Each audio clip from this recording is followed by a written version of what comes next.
like, I love Disney's content. I grew up watching, all of the classics. They have been a huge, like, informative part of my life. But at the same time, like, I worked at small studios most of my career, and I'd heard, you hear whispers. Like, I'd heard things like, oh, they won't let you show this at a Disney show. And I'm like, okay. So I was a little, like, sus when I started. But then my experience was bafflingly the opposite of what I had heard on my little pocket of, like, proud family Disney TVA.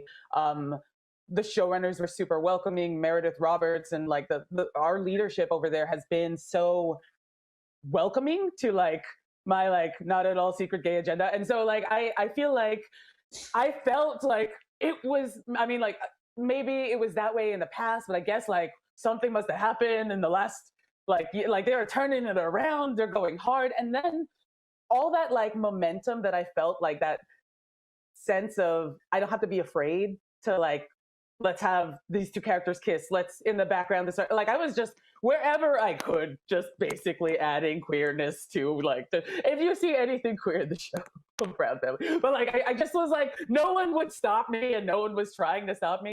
I'm here as a mother of two queer children, actually, one transgender child, and one pansexual child, and also as a leader.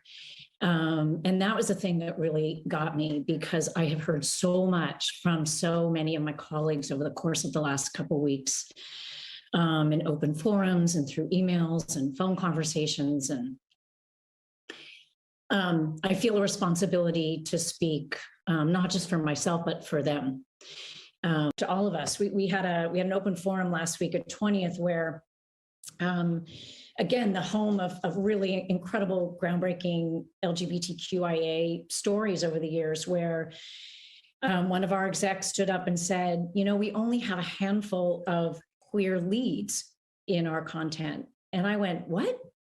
That can't be true. And I realized, oh, it actually is true. We have many, many, many LGBTQIA characters in our stories, and yet we don't have enough leads, and narratives in which gay characters just get to be characters, and not have to be about gay stories. And so that's been very eye-opening for me.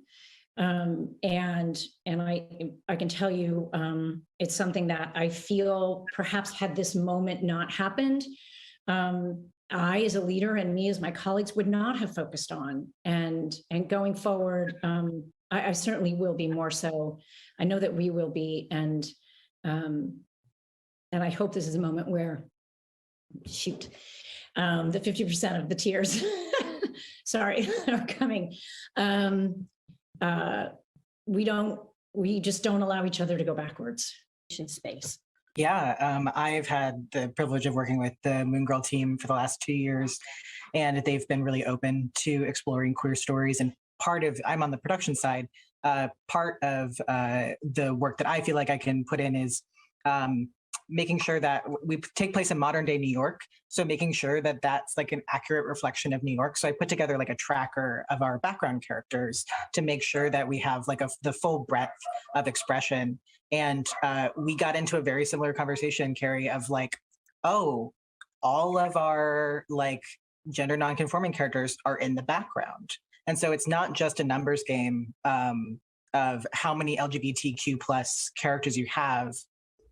We got the further, the more centered a story is on a character, the more nuanced you get into their story.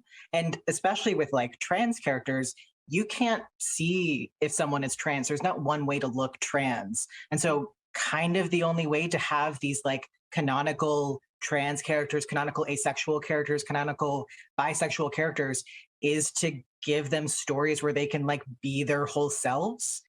Last summer, we removed all of the gendered greetings in relationship to our live spiels. So we no longer say ladies and gentlemen, boys and girls. We've provided training for all of our cast members in relationship to that. So now they know it's hello everyone or hello friends. We are in the process of changing over those those recorded messages. And so many of you are probably familiar when we brought the fireworks back to the Magic Kingdom. We no longer say ladies and gentlemen, boys and girls, we say dreamers of all ages. And so I love the fact that it's opened up the creativity, the opportunity for our cast members to look at that. We have our cast members working with merchandise, working with food and beverage, working with all of our guest facing areas where perhaps, you know, we want to create that magical moment with our cast members, with our guests.